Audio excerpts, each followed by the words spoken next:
আজকে আবার রান্নার ভিডিও নিয়ে চলে এসেছি। আজকে রান্না হবে ফুলকপি আলু দিয়ে মাছের ঝোল। প্রথমে কড়াইতে তেল দিয়ে দেবো। ঠিক আছে, কড়াইতে তেল দেওয়া হয়ে গেছে। এবার ফুলকপিগুলো ভেজে নেব। ঠিক আছে,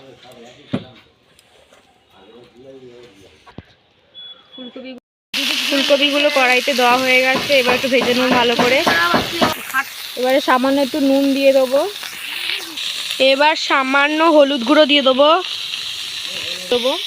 একটা কিছু চাপা দিয়ে দেবো। ফুলকপিগুলো লাল লাল করে ভাজা হয়ে গেছে। এবারে তুলে নেব। এবারে কড়াইতে তেল দিয়ে দেবো মাছ ভাজার জন্য। তেল গরম হয়ে গেছে। এবারে মাছগুলো দিয়ে দেবো। এবারে মাছগুলো কড়াইতে দিয়ে দিলাম।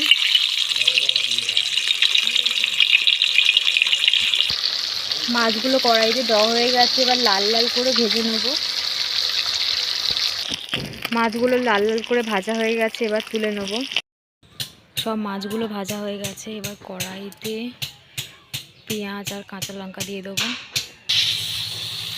পেঁয়াজ কাঁচা লঙ্কা দিয়ে এবার আলুগুলো দিয়ে দিয়েছি। এবার আলুগুলোকে ভালো করে ভেজে নেব। সামান্য একটু নুন দিয়ে দেবো।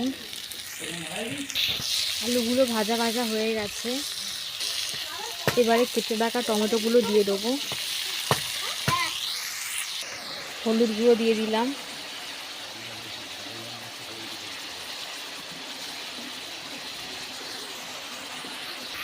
এবারে আদা জিরে বাটা দিয়ে দিলাম। এবারে ভালো করে কষিয়ে নেব।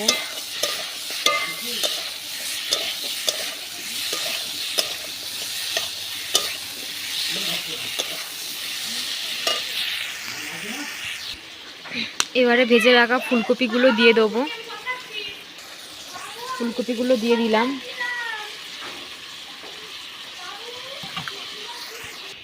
ফুলকপিগুলো দিয়ে ভালো করে কষিয়ে নেব।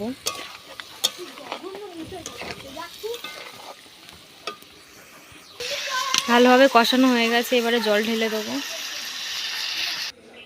জল দেওয়া হয়ে গেছে। এবারে ভালোভাবে মাছের ঝোল হয়ে গেছে, নামিয়ে নিয়েছি। ভিডিওটি এই পর্যন্তই ছিল। ভিডিওটি যদি ভালো লাগে অবশ্যই লাইক কমেন্ট শেয়ার করবেন।